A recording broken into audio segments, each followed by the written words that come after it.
दोस्तों बहुत सारे बच्चे जो है मॉडल वर्ब के साथ यदि बीन लगा देते हैं तो इस टॉपिक से कंफ्यूज हो जाते हैं। तो आज की इस वीडियो में हम बात करने वाले हैं यदि हम मॉडल वर्ब के साथ बीन का यूज कर दें तो इसका क्या सेंस निकलेगा। तो देखिए यहाँ पर मैं could have been, would have been, should have been, must have been, can have been, might have been, इस तरह के जो मॉडल वर्ब हैं उन सब के बारे में डिस्कस करने वाला हूं। तो वीडियो को लास्ट तक देखना और आपका डाउट आज क्लियर हो जाएगा। तो चलिए ज़्यादा टाइम ना खराब करते हुए वीडियो में आगे बढ़ते हैं। तो सबसे पहले हम यहाँ पर देखने वाले हैं कुड हैव बीन को। कुड हैव बीन का मतलब देखिए क्या होता है। इसका मतलब होता है हो सकती थी। इसका मतलब है कि या तो कोई चीज़ कहीं पर हो सकती थी या फिर कोई चीज़ और अच्छी हो सकती थी। कोई चीज़ अभी और अच्छी हो सकती थी। जैसे कि कोई काम किसी ने कर दिया और वो आपको पसंद नहीं आया और आप बोल रहे हो यार ये और अच्छा हो सकता था, तो उस वाले सेंस में भी आपको कुड हैव बीन का यूज़ करना है। अब देखिए इसके कुछ मैं आपको एग्जाम्पल्स दे रहा हूँ जिससे आप इसे अच्छे से समझ जाओगे। तो पहला एग्जाम्पल है यह अभी और अच्छा हो सकता था अगर हम और तैयारी करते। यानी कि कोई काम जो हम कर रहे हैं यह और अच्छा हो सकता था अगर हम इसकी और ज़्यादा तैयारी करते और ज़्यादा प्रैक्टिस करते पहले।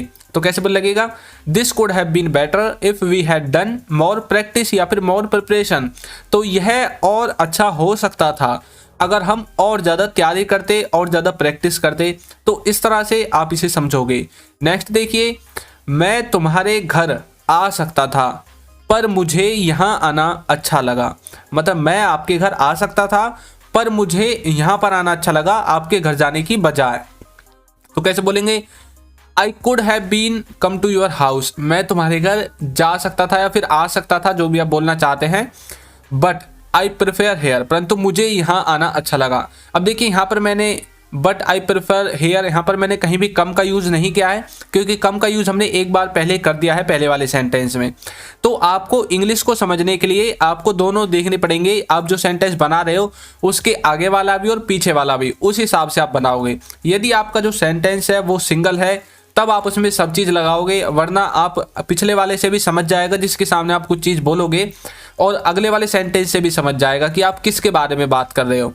तो आपको कुड हैव बीन अच्छे से समझ में आ गया होगा। तो चलिए नेक्स्ट देखते हैं। नेक्स्ट है इसमें हमारा शुड हैव बीन।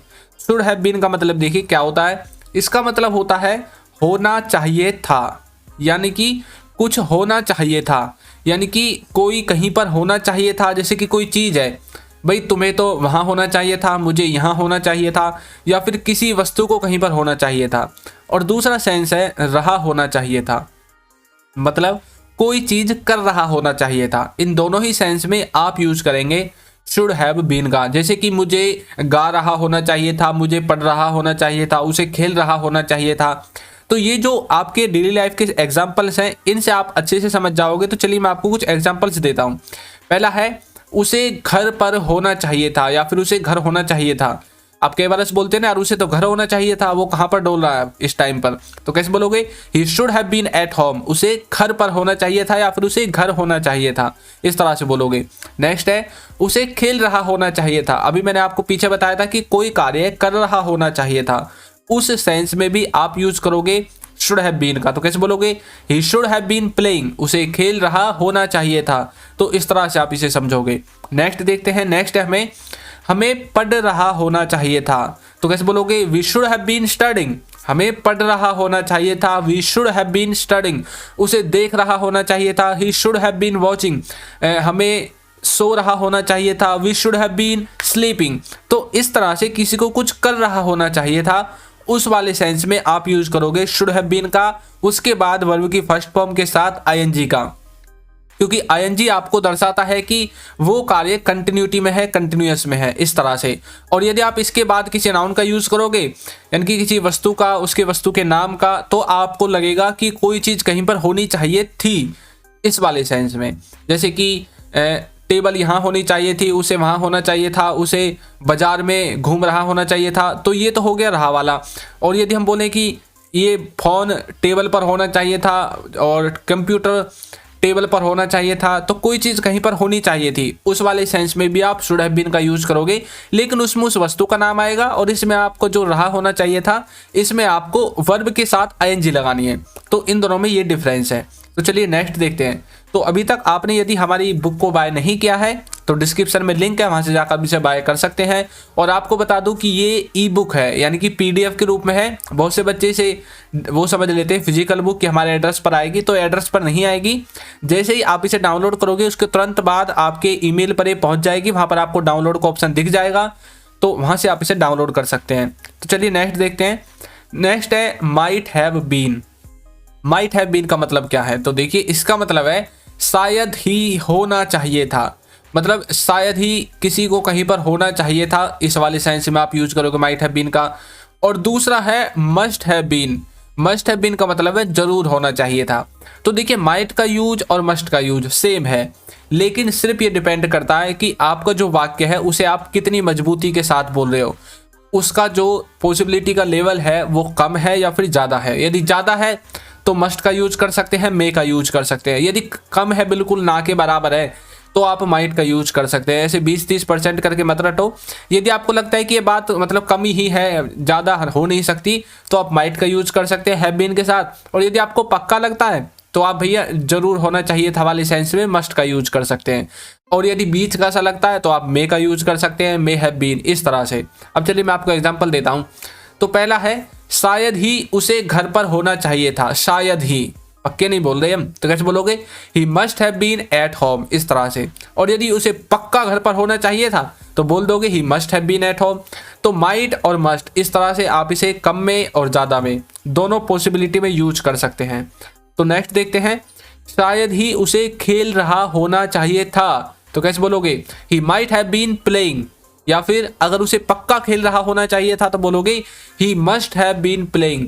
तो इस तरह से मे, माइट और मस्ट, और इसमें आप मे का यूज भी कर सकते हैं। He may have been playing, he may have been जो है जो भी बोल सकते हैं, he may have been at home, इस तरह से। तो आप दोनों में मे का यूज भी कर सकते हैं, माइट का भी और मस्ट का भी। डिपेंड करता है कि आपकी जो सेंटेंस जो आप बोल रहे हैं उसमें कितना दम है सेंटेंस में। यदि उसमें ज़्यादा पावरफुल है, पक्की बात है, तो मस्ट। बीच का सा है तो मे, और मतलब कोई बात नहीं दिखती आपको उसमें, मतलब कोई मजबूत ही चीज़ नहीं दिखती, तो माइट का यूज भी कर सकते हैं। तो इस तरह से आप इनको समझोगे।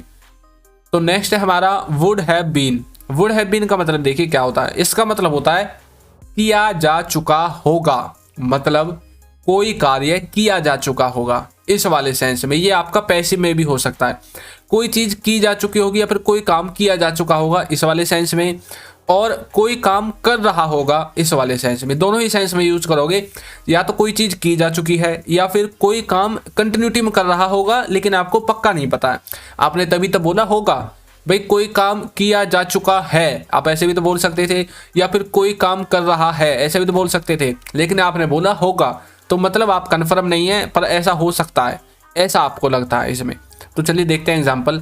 तो पहला है खाना खाया जा चुका होगा। भैया आप रास्ते में आ रहे हैं और रास्ते में आते आते आप और आपका दोस्त है, और आपका दोस्त बोला यार मुझे तो बहुत ज़्यादा भूख लग रही है। अब आप बोले यार इस टाइम तक तो हमारे घर में भी खाना खाया जा चुका होगा, मतलब खाने का काम खत्म हो चुका होगा, ये हमने पैसे में बता दिया इसमें। तो कैसे बोलोगे? The food would have been eaten, मतलब खाना खाया जा चुका होगा, इस तरह से आप बना सकते हैं। नेक्स्ट है वह सुबह से खेल रहा होगा। इसमें भी आप पक्का नहीं जानते तो आप अंदाजे से बोल रहे हैं, तो कैसे बोलोगे? He would have been playing since morning, वह सुबह से खेल रहा होगा। और यदि आपको ये नहीं पता है कि सिंस और फॉर का यूज कैसे करते हैं, तो कल मैंने वीडियो बनाई थी, वहां से जाकर आप इस वीडियो को देख सकते हैं। तो नेक्स्ट देखते हैं। नेक्स्ट है तुम 2 घंटे से पढ़ रहे होंगे, तो कैसे बोलोगे?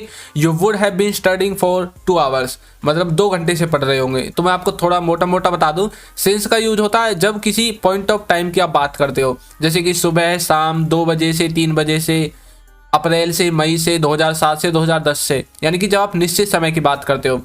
और जो फॉर है वो यूज होगा जब आप किसी टाइम ड्यूरेशन को बताते हो। यहाँ पर हमने बोला तुम 2 घंटे से पढ़ रहे होंगे, तो 2 घंटा एक टाइम ड्यूरेशन है, ना कि कोई पक्का टाइम है। तो कैसे बोलोगे? You would have been studying for 2 hours.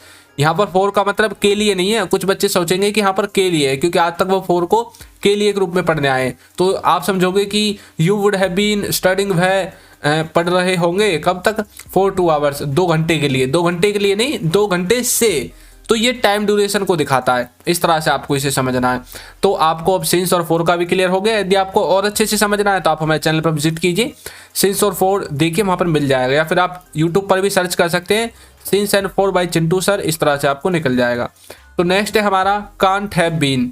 Can't have been का मतलब देखिए क्या होता है, इसका मतलब होता है हो ही नहीं सकता है, मतलब कोई चीज हो ही नहीं सकती है, ये है।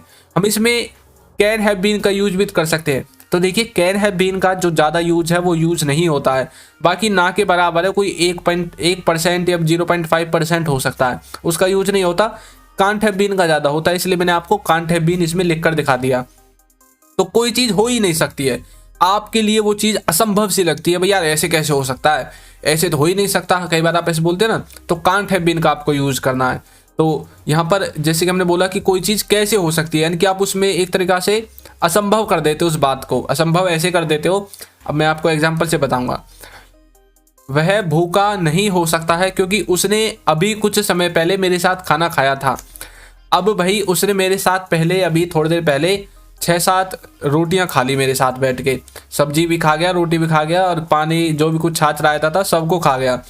अब थोड़ी देर बाद फिर आपके पास कोई आया और बोला यार उसे तो भूख लग रही है, तो आपके लिए तो बात असंभव हो जाएगी, यार ऐसे कैसे हो सकता है, अभी तो वो सारा खाना खा गया, मेरी बट के खाने को भी खा गया, और फिर से उसे कैसे भूख लग सकती है। तो he can't have been hungry as he had already eaten food a little while earlier. तो मतलब वो भूखा नहीं हो सकता है क्योंकि उसने अभी कुछ समय पहले मेरे साथ खाना खाया था। तो कोई चीज़ असंभव है, आपका दोस्त है और उसके पास कभी 10 पैसे तो रहते नहीं है, और वो एक संग फॉर्च्यूनर गाड़ी ले आए, तो आपके तो दिल धक धक कर जाएगा, यार ऐसे कैसे हो सकता है, आज तक तो वो 10-10 रुपये भी मेरे से मांगता था और आज एक संग फॉर्च्यूनर कैसे ला सकता है। तो इस तरह से कोई चीज़ आपके लिए असंभव लगती है, आपको किसी के लिए या फिर आपके लिए, और वो हो जाती है। तो उस वाले सेंस में आपको यूज करना है कांट हैव बीन, हो ही नहीं सकता है, इस वाले सेंस में, या फिर ये कैसे हो सकता है। तो आपको कांट हैव बीन भी अच्छे से समझ में आ गया होगा।